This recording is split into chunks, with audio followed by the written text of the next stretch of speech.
ఆరాధించెదనిలో జీవించుచు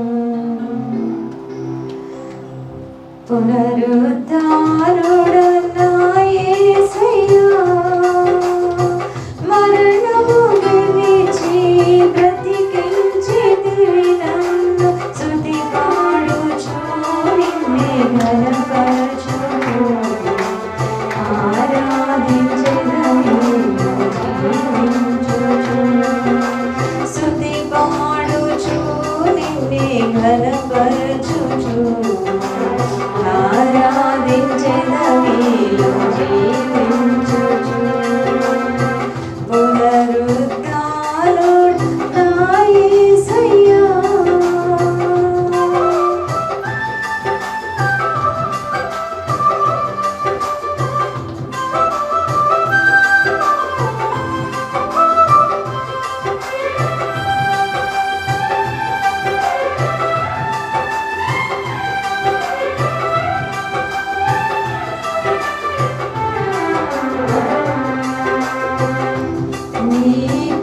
చేతనే నాకు నీ రక్షణ భాగ్యము కలిగిందని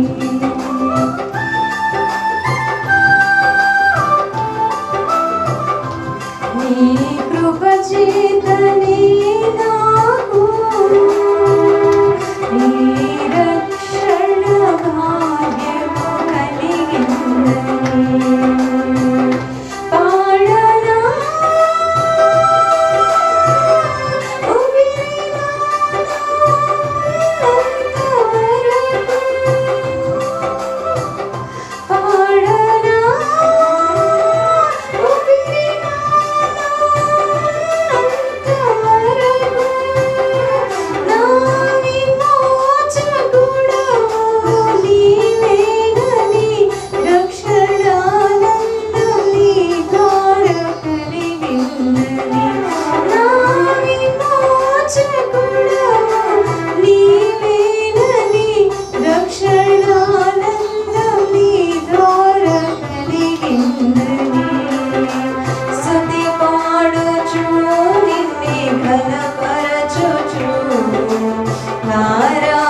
ఆరాధించెదనిలో జీవించుచు స్తుతి పాడుచు నిన్నే ఘనపరచుచు ఆరాధించెదనిలో జీవించుచు పునరుద్ధానుడ నా యేసయ్యా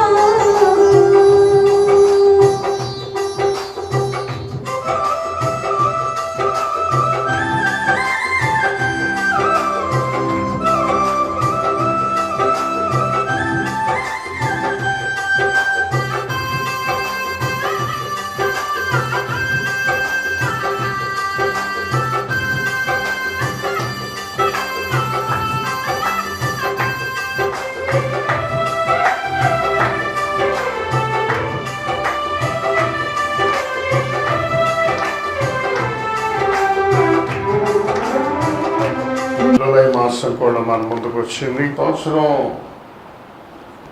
న్యూ ఇయర్ చేసుకున్నట్టుగా గుర్తుంటుంది. ఎప్పుడు వెళ్ళిపోతాయో స్పీడ్గా వెనక్కి వెళ్ళి ఆలోచన చేస్తే ఇన్ని నెలలు వెళ్ళినాయా, ఫిబ్రవరి ఎప్పుడు గడిచింది, మార్చి ఎప్పుడు గడిచింది, ఏప్రిల్ ఎప్పుడు గడిచింది, ఆశ్చర్యంగా ఉంటుంది. వీటన్నిటికంటే దేవుడు మనకిస్తున్న ఆరోగ్యాన్ని బట్టి, కాపాడుతున్న విధానాన్ని బట్టి మరి ఆయనకి మనం ఎంతగానో కృతజ్ఞతాస్తుతులు చెల్లించాలి. ఏమిచ్చినా ఆయన రుణం మనం తీర్చుకోలేము. అప్పుడే జులై వచ్చిందా అనిపిస్తుంది. ఆగట్ల కాలం మన కళ్ళ ముందు ఎన్నో వింతలు, విడ్డూరాలు, ఆశ్చర్య కార్యాలు, విచిత్ర కార్యాలు జరుగుతున్నప్పుడు దేవుడు మన పట్ల చూపిస్తున్న కృపను మనం వర్ణించలేము, వివరించలేము. ఇటీవలి కాలంలో మీరు అందరూ టీవీలో చూసి ఉంటారు. టైటానిక్ అనే షిప్ను చూడటానికి మనిషికి 2.5 కోట్లు ఇచ్చి సబ్మర్సిబుల్ సబ్మరైన్ వేసుకుని నీటి లోపలికి వెళ్ళి ఆ సబ్మరైన్ పేలి చనిపోయారు. చనిపోవటానికి ఎంత పే చేశారంట? 2.5 కోట్లు మనిషికి ఇచ్చి, ప్రపంచంలోనే ధనవంతులు వాళ్ళందరూ సముద్రం అడుగుకి వెళ్ళి చూడాలనుకున్నారంట. నేను ఆ రోజు ఫేస్బుక్లో వాక్యం కూడా పెట్టాను. 77వ కీర్తనలో అంటే ఆశ్చర్యం వేస్తుంది. అగాధ జలముల గురించి రాస్తున్నప్పుడు ఆ కిందంట వరదలు వచ్చినప్పుడు ప్రవాహం ఉంటుంది చూసారా, అట్లా అట్టడుగున సముద్రము లోపల నదులు ప్రవహిస్తున్నాయి అంట. నదుల్లాగా నీరు ప్రవహిస్తుందంట అడుగున. దేవుని సృష్టి మనం చదువుతున్నప్పుడు అదే రాసే నేను, సృష్టి గురించి ఒక బైబిలే సెలవిస్తుంది. ఎలా నిర్మాణం జరిగింది మనిషితో సహా. మిగతా గ్రంథాలు ఎక్కడా కూడా, చాలా గ్రంథాలు ఉన్నాయి కానీ సృష్టి గురించి వివరణ ఎక్కడా లేదు. సబ్మెర్సిబుల్ సబ్మెరైన్ ఎందుకు పగిలిపోయింది అని చాలా రీసెర్చ్ చేస్తున్నారు. చేస్తుంటే వాళ్ళకు ఒక మాట బయలుపడింది. అడుగున నీటి ప్రవాహము, సముద్రపు నీరు అడుగున ప్రవహిస్తుందంట. దాని మీద సైంటిస్టులు అందరూ కలిసి ఆ నీరు అట్లా ప్రయాణిస్తుంది కాబట్టి భూమి తిరుగుతుంది. భూమి తిరగటానికి రీజన్ ఏంటంట, ఆ వాటర్ ఇలా తిరగటం బట్టి. ఏదో చెప్తారు, ఒకటి కనిపెట్టడం. ఎన్ని వేల సంవత్సరాలైంది భూమి పుట్టిన తర్వాత? బైబిల్ ప్రకారం అయితే దాదాపు 6000 సంవత్సరాల తర్వాత కానీ సముద్రం లోపలికి వెళ్ళి చూడలేకపోయాడు. మనిషి జ్ఞానానికి దేవుని క్రియలు, దేవుని సృష్టి అందదు. మనం ఏ పార్టీ వారం అని అనిపిస్తాం. ఏ పార్టీ వారం మనం దేవుని ముందు, దేవుని క్రియల ముందు ఏ పార్టీ వారం? అందుకనే ఆయన ఇచ్చే ఆరోగ్యాన్ని బట్టి, ఆయన ఇచ్చే ఆహారాన్ని బట్టి, ఆయన ఇచ్చిన కుటుంబాన్ని బట్టి, సమాధానాన్ని బట్టి దేవునికి ఎప్పుడూ మన కృతజ్ఞత చెప్పుకుంటూ ముందుకు వెళ్ళాలి. మనం ఎందుకు పనికిరాని వారము, ఏ కోశానా కూడా ఏ విషయంలోనూ గనులము కానీ ఘనమైన అసలు ఏ విషయంలో గనులం మనం కాదు. డబ్బులు సంపాదించారు గనులు వాళ్ళు. ప్రపంచంలో 5 గనులే అనుకున్నారు. మరి వారందరూ కూడా భూమి సముద్రం లోపలికి వెళ్ళి చూడాలనుకున్నారు. అది చాలా విచిత్రం అనిపించింది. చిన్న సబ్మెరైన్ కాబట్టి వాళ్ళు బయటికి రాకుండా దాన్ని బోల్టులతో బిగించేశారంట. ఆ మాట నాకు బైబిల్లో మనం నోవహు వాడకాలంలో నోవహు కానీ వారి కుమారులు కానీ ఇక బయటికి రాకుండా, బయట వారిని మళ్ళా లోపల చేర్చుకోకుండా దేవుడు ప్రధాన ద్వారాన్నంట బిగించేసాడంట, ఒక తలుపు పెట్టి. ఆ తలుపు ఇంకా మనం ఆరారత పర్వతం దగ్గర కింద ఉంది అని చూసిన వాళ్ళు చెప్తూ ఉంటారు. అట్లా ఈ సబ్మెర్సిబుల్ని బిగించేసారంట బయటికి రాకుండా. మిగతా సబ్మెరైన్స్లో ఏముంటుందంటే, ప్రమాదం జరిగినప్పుడు వాళ్ళు లైఫ్ జాకెట్స్ అనేవి తగిలించుకుని ఆక్సిజన్ పెట్టుకుని సముద్రంలోకి వచ్చేసి పైకి వచ్చేయచ్చు అంటారు. వీళ్ళు బయటికి కూడా రాకుండా అసలు బిగించేశారు. ఇంకోటి ఏంటంటే, అక్కడ అసలు భూమి మీదే అలాంటి క్రూరమైన ప్రదేశం లేదంట. 32 సార్లు ఆ ప్రదేశానికి వెళ్ళి వచ్చిన జేమ్స్ కెమెరాన్ అంటాడు, క్రూరమైన ప్రదేశం అంట. అంటే అక్కడ అంత భయంకరంగా ఉంటుంది. 4 కిలోమీటర్ల లోపల సముద్రం పైనుంచి 4 కిలోమీటర్ల లోపల సంఘటన అది. అక్కడికి వెళ్ళి మరి వాళ్ళు పాపం ఏమంటాడంటే, ఒకవేళ వాళ్ళు ఏమైనా జాకెట్స్ తగిలించుకుని పైకి వద్దామన్నా కూడా ఆ నీళ్ళకున్న పీడనమును బట్టి మన ఊపిరితిత్తులు పేలిపోతాయి అంట. బోర పగిలినట్టుగా పగిలిపోతాయి. అంటే మనిషిని దేవుడు నువ్వు ఈ భూమి మీద తిరగరా చాలు అన్నాడు. ఈ భూమి మీద నేను ఇచ్చిన ఫలాలు తింటూ భూమి మీద నేను చూపించింది చూస్తూ జీవించున్నామంటే ఆకాశంలోకి వెళ్ళి అసలు ఏంటో చూడాలంటాడు. నీళ్ళల్లోకి వెళ్ళి మనిషి వల్ల కానీ కాదు. సరే, ఇవన్నీ మనం మామూలుగా చెప్పుకున్న వాక్యంలోకి వెళ్దాం. ఈరోజు మనం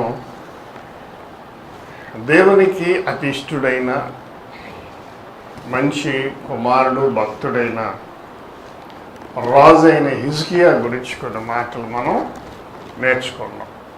ఎవరి గురించి? హిజ్కియా గురించి. హిజ్కియా అనగానే మీకేం గుర్తొస్తుంది? ఏం గుర్తొస్తుంది? హిజ్కియాకి మరణకరమైన వ్యాధి వచ్చినప్పుడు దేవుని గోడ తట్టు తిరిగి దుఃఖించినప్పుడు హిజ్కియాకి 15 ఏళ్ళ ఆయుష్ని,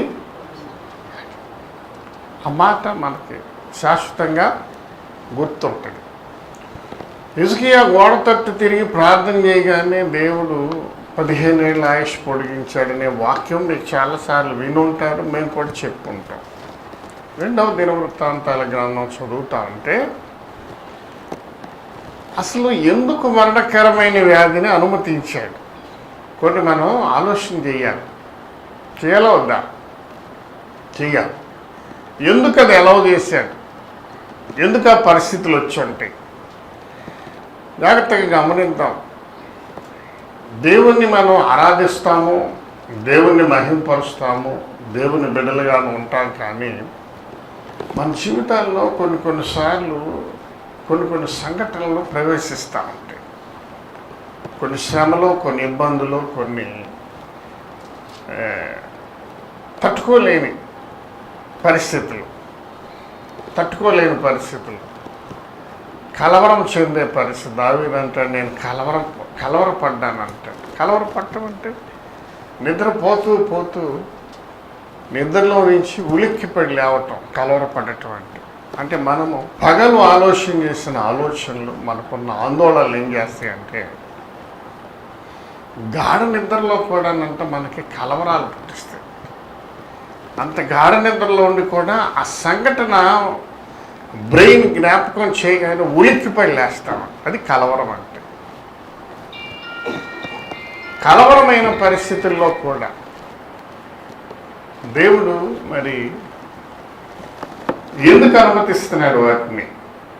నాకు హిజ్కియా గురించి చాలాసార్లు ఆలోచన చేయటం జరిగింది.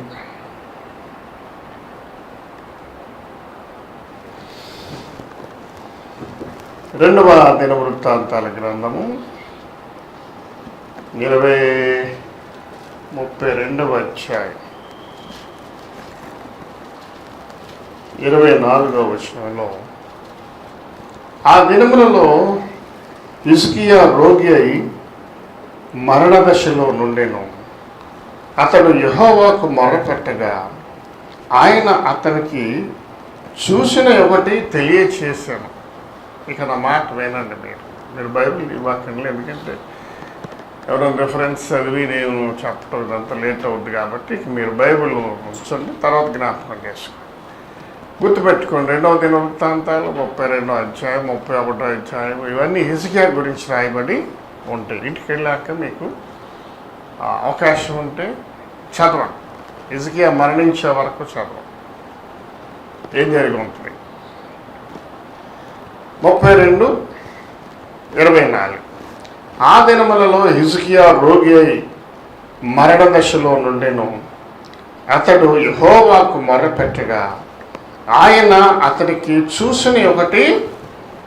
ఏం చేసేవాళ్ళంటే దేవుడు కొన్ని క్రియలు ఎందుకు అనుమతిస్తాడో కొన్ని సూచనలు తెలియజేస్తాడు. హిజ్కియాకి ఏమనిపించిందంటే అసలు నాకు ఎందుకు వచ్చింది మరణకరమైన పరిస్థితి, ఈ వ్యాధి ఎందుకు వచ్చింది,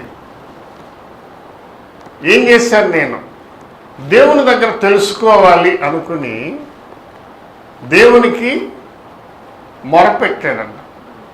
మీరు వినాలన్న, మీరు వినండి. తర్వాత 25వ వచనంలో, అయితే హిజ్కియా మనస్సును గర్వించి తనకు చేయబడిన మేలుకు తగినట్లుగా ప్రవర్తింపనందున అతని మీదకిని సియోను యెరూషలేముల వారి మీదకిని యెహోవా కోపము వచ్చింది. ఎందుకు వచ్చిందంట? మరణకరమైన వ్యాధి. హిజ్కియాకి హృదయంలో గర్వం వచ్చింది. హిజ్కియా హృదయంలో గర్వించాడు. నా అంతటి వాడు లేడు, దేవుడు నన్ను బహుగా ప్రేమిస్తున్నాడు, నాకు అన్ని విజయాలే, ఇంకేదో ఇంకేదో ఇంకేదో రకాలుగా హృదయంలో గర్వించినందుకు ఆశ్చర్యం వేస్తుంది. మనము దేవునిలో నడుస్తున్నాం, దేవునిలో ముందుకు వెళ్తున్నాం, కానీ చాలా జాగ్రత్తగా ఉండాలన్నమాట. ఎక్కడా కూడా మనం అతిశయకరమైన ప్రవర్తన కానీ గర్వము కానీ ఎదుటి వారిని అవమానించడమో ఇబ్బంది పెట్టడమో కానీ ఇవన్నీ కూడా మన జీవితంలో ఉండకూడదేమో. ఎందుకంటే హిజ్కియా మరి దేవునికి దూరస్తుడా? దేవునికి వ్యతిరేకంగా జీవించేవాడా? హిజ్కియా తండ్రి అంతకుముందు యెరూషలేము పట్టణాన్ని పరిపాలించాడు. ఆయన పరిపాలించిన కాలంలో దేవునికి వ్యతిరేకంగా జీవించాడు. దేవునికి ఇష్టడైన వాడు కాదు అతను. 28వ అధ్యాయం 24వ వచనం, మీరు బైబిల్ తీయబాకండి, వినండి, చదువుతున్నాను. ఆహాజు అంటే హిజ్కియాకు తండ్రి. హిజ్కియా కన్నా యెరూషలేము పట్టణాన్ని పరిపాలించిన వాడు. దేవుని మందిర ఉపకరణములను సమకూర్చి వాటిని తెగగొట్టించి యెహోవా మందిరపు తలుపులను మూసివేయించి యెరూషలేము అన్నంతటా బలిపీఠములను కట్టించాడు. 25 యూదా దేశంలోని పట్టణములన్నిటిలోనూ అతడు అన్యుల దేవతలకు ధూపము వేయుటకై బలిపీఠములను కట్టించి తన పితరుల దేవుడైన యెహోవాకు కోపము పుట్టించాడు. ఆహాజు దేవునికి వ్యతిరేకంగా జీవించిన దుర్మార్గుడు. ఎవరు తండ్రి? హిజ్కియాకు తండ్రి. అసలు యెరూషలేము దేవాలయాన్ని మూసేపించాడు. దేవాలయంలో ఉన్న ఉపకరణములన్నిటినీ, అంటే దేవుణ్ణి ఆరాధించేవి, దేవునికి బలులు ఇచ్చేవి, దేవునికి పూజించే వస్తువులన్నీ మొక్కలు మొక్కలుగా నరికించేసాడు. అంతటితో ఆగలేదు. అసలు తలుపులు వేసేయండి రా, ఈ దేవుని మందిరంలో ఎవరు రావటానికి వీల్లేదు, ఇక్కడ ఆరాధన జరగటానికి వీల్లేదు, ఇక్కడ బలులు అర్పించడానికి వీల్లేదు. అలాంటి దుర్మార్గుడు ఆహాజు.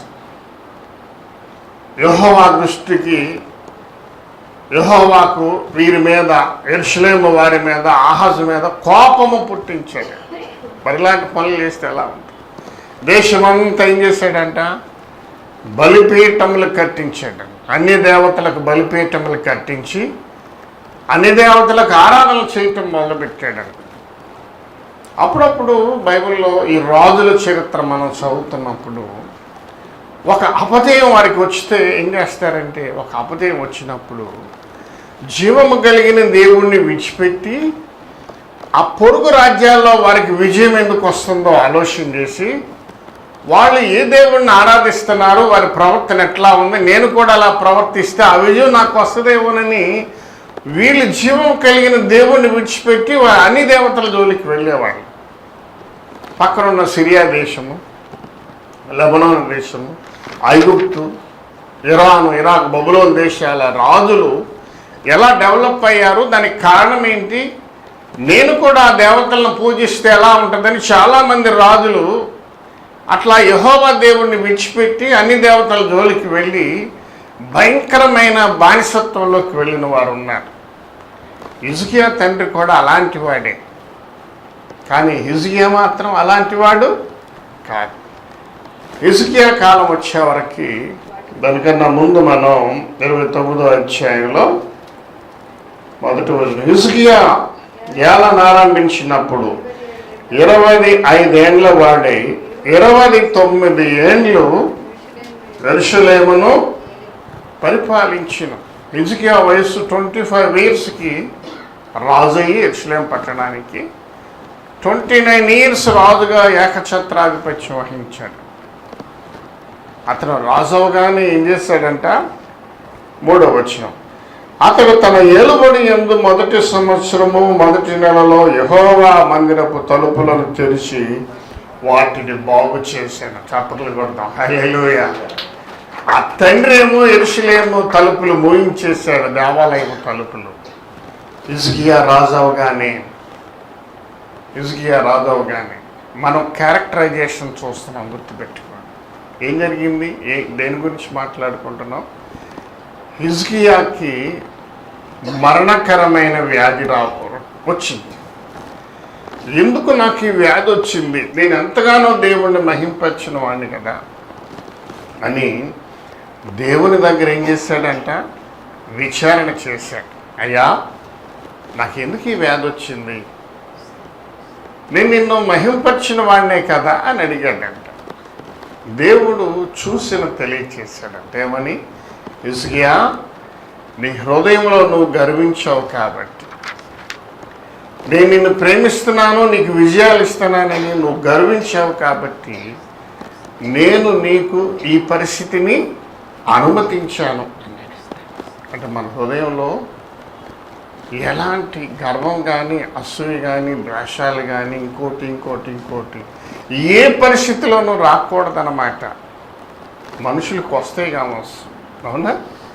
మన జీవితాన్ని మనం వెనక్కి తిరిగి ఆలోచన చేస్తే ఎన్నిసార్లు గర్వించి ఉంటామో, ఐశ్వర్యాన్ని బట్టి, ఘనతను బట్టి, లేకపోతే నీ కుటుంబంలో నీ పిల్లలు గొప్పవాళ్ళు అవటాన్ని బట్టి, నువ్వు కట్టుకున్న గృహాన్ని బట్టో, నీకున్న కారుని బట్టో, ఎందును బట్టో అతిశయము, గర్వం మనలో వచ్చినప్పుడు దేవుడంతా మనల్ని కొంచెం తగ్గించి ఏం చేస్తాడంట? హెచ్చించడానికి సిద్ధపాటు చేస్తాడు. హల్లెలూయా, హల్లెలూయా. హిజ్కియా అడిగాడంట, అయ్యా ఏంటి కారణం అంటే ఇది అన్నాడంట. అసలు హిజ్కియా చెడ్డవాడా? ఒక చిన్న కారణం అన్నమాట. తన తండ్రి యెరూషలేము దేవాలయం తలుపులు మూసేస్తే రాజైన మొట్టమొదటిసారి ఏం చేశాడంట?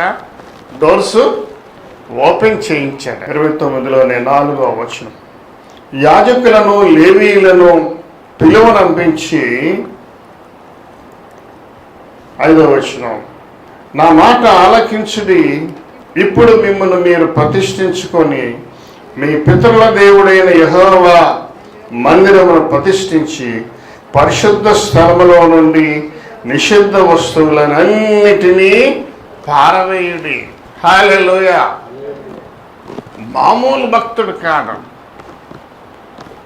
యాజకులను లేవీయులను అందరిని పిలిచాడంట. అయ్యా, మొట్టమొదట మీరు మిమ్మల్ని పరిశుద్ధపరచుకోండి, ఉపవాసం ఉండండి, ప్రార్థన చేసుకోండి, సిద్ధపడండి. ఎందుకనంటే ఇప్పటి వరకు దేవాలయం అపవిత్రమైపోయి ఉన్నది. ఇప్పటి వరకు అన్ని దేవతల విగ్రహాల చేత, వాటి చేత భ్రష్టత్వంలోకి వెళ్ళిపోయింది. కనుక మనం ఏం చేయాలంటే దాన్ని పరిశుద్ధపరచాలి. కాబట్టి మీరు ముందు మిమ్మల్ని మీరు పరిశుద్ధపరుచుకుని ప్రతిష్ఠించుకోండి. దేవాలయపు తలుపులు తెరిచారు. 30వ అధ్యాయము 14వ వచనం, వారు దీనిని చేపట్టి యెరూషలేములో ఉన్న బలిపీఠములను తీసివేసి కెద్రోను వాగులో వాటిని పడవేసిరి. ఎక్కడెక్కడైతే ఆహాజ్ అనే రాజు తన తండ్రి బలిపీఠాలను కట్టించాడో, ఇక యాజకులను లేవీయులు వీళ్ళందరూ ఏం చేస్తున్నారంటే పట్టణమంతా తిరిగి ఆ అన్ని దేవతల విగ్రహాలని, అన్ని దేవతల బలిపీఠాలన్నీ పగలగొట్టేసి పడవేసేసి తీసుకొచ్చి యెరూషలేము మందిరము ఎదురుగా ఉంటుంది కెద్రోను వాగు, ఆ వాగులోకి నెట్టివేసేసారంట. హల్లెలూయా. ఇప్పటికీ కూడా మీరు జ్ఞాపకం చేసుకోండి, కొన్నిళ్ళు మనం మారతాం, కొన్నిళ్ళలోకి షిఫ్ట్ అవుతాం. షిఫ్ట్ అయినప్పుడు అంతకుముందు ఉన్నవారు ఆ గృహంలో ఏం చేసేవారో కనుక్కోవాలి స్పష్టంగా. ఎందుకనంటే వారు కనుక ఇలాంటి బయలుదేవతలు, అన్ని దేవతలకి క్షుద్ర పూజలో ఇవో అవో అవో అవో చేశారనుకోండి, కొందరు ఏం చేస్తారంటే కుటుంబంలో జరిగే కొన్ని ఉపద్రవాలకి, కొన్ని నష్టాలకి వాటిని ఏం చేస్తారంటే వాళ్ళు కొన్ని సూచనలు చెబుతారు వీళ్ళకి. అంటే దేవుణ్ణి ఎరగని అన్యులకి ఎలా ఉంటుందంటే కొన్ని క్షుద్ర పూజలు చేపిస్తారు అక్కడ. అవి చేసినప్పుడు ఏమవుతాయి అంటే ఈ అపవాది వాడి దూతలందరూ అక్కడ తిష్ట వేసి ఉంటారు. వాళ్ళని ఆరాధించడమే. క్షుద్ర పూజలు ఎటువంటి ఏంటి, భయంకరమైన పూజలు చేస్తారు, భయంకరమైన బలులు అర్పిస్తారు, అర్ధరాత్రి అమావాస్యలు ఏవో చేస్తారు. ఎందుకంటే శాంతించడానికి అంటారు, ఎందుకనంటే కొన్ని విజయాలు రావటానికి అంటారు, ఎందుకనంటే ఏదేదో చెప్పుకొస్తారు. ఇవన్నీ జరిగి ఉన్నవేమో చూసుకోవాలి. కొన్ని ఇళ్లలోకి వెళ్ళినప్పుడు కొంతమంది మాకేదో ఇబ్బందిగా ఉందయ్యా, సావుకు మన విశ్వాసులే పిలిచినప్పుడు మేము వెళ్ళినప్పుడు ఫస్ట్ గమనిస్తూ ఉంటాం ఆ గృహాన్ని, ఏం జరిగి ఉంటుంది, ఇంతకుముందు ఎవరు ఉంటారు, ఏం చేస్తుంటారు. ఇక్కడ కొన్ని తిష్ట వేసుకుని కూర్చుంటాయి. ఏంటి ఈ అపవాది దూతలు, వాళ్ళందరినీ ఏం చేయాలి, మనం బయటికి పారద్రోలాలి. హల్లెలూయా. వాటన్నింటినీ పారద్రోలి శుద్ధి చేసేయాలి ఆ గృహాన్ని. లేకపోతే అకారణంగా సమస్యలు, అకారణంగా అనారోగ్యాలు, ఎంత విశ్వాసులైనంటే ఒక్కొక్కసారి మీ ప్రార్థన మీ శక్తితో చాలినప్పుడు అపవాది బలంగా దాడి చేయటానికి చూస్తాడు. వాడు అక్కడ గృహంలో తిష్ట వేసి ఉంచాడు కదా, తిష్ట వేసి ఉంచాడు. వాడు ఆత్మలన్నీ ఏం చేస్తాయంటే దురాత్మలన్నీ అక్కడ కాసుకుని కూర్చుంటాయి. అంతకుముందు జరిగింది, వాడిని పిలిచి వాడిని వాడుకున్నాడు కాబట్టి అంతకుముందు వాళ్ళు అలా ఉంటుంటారు. ఇవన్నిటినీ సరి చేసిన గొప్పవాడు అంటే హిజ్కియా. హల్లెలూయా. వాటన్నిటినీ 23వ వచనం చదువుదాం. 30వ అధ్యాయంలో యూదా రాజు అయిన హిజ్కియా సమాజము వారిని బలి అర్పణలు నిమిత్తమును 1000 కోడెలను 7000 గొర్రెలనిచ్చుటయు, అధిపతులు 1000 కోడెలను 10,000 గొర్రెలనిచ్చుటయు, బహుమంది యాజకులు తమను తాము ప్రతిష్ఠించుకొని ఉండెను. సమాజ మందిరపు వారందరూ చూసినప్పుడు మరి 7 దినములు పండుగ ఆచరించవలనని యోచన చేసుకొని మరి 7 దినములు సంతోషముగా దాన్ని ఆచరించారంట. ఎట్లా శుద్ధీకరణ అవుతుంది? వేల గొర్రెలను, ఎద్దులను, మేకలను అక్కడ హిజ్కియా, రాజైన హిజ్కియా ప్రజల నిమిత్తము అక్కడ అర్పణలుగా అర్పించారు, శుద్ధి చేశారంట. అంతటి పని పూనుకున్నాడు. ఇంతటి ఆనందాన్ని అప్పటి వరకు మరి యెరూషలేము వాసులకు కూడా ఇష్టం ఉండదు. రాజు కావాలని చేస్తున్నాడు. రాజు కావాలని, అరే మనకు విజయం కావాలరా, అరే మనకు రక్షణ కావాలి కాబట్టి గృహ యజమాని చేస్తున్నప్పుడు భార్య ఏమైనా చేయగలుగుద్దా? చేయలేదు కదా. గృహంలో ఎవరు ఏమి చేయలేరు.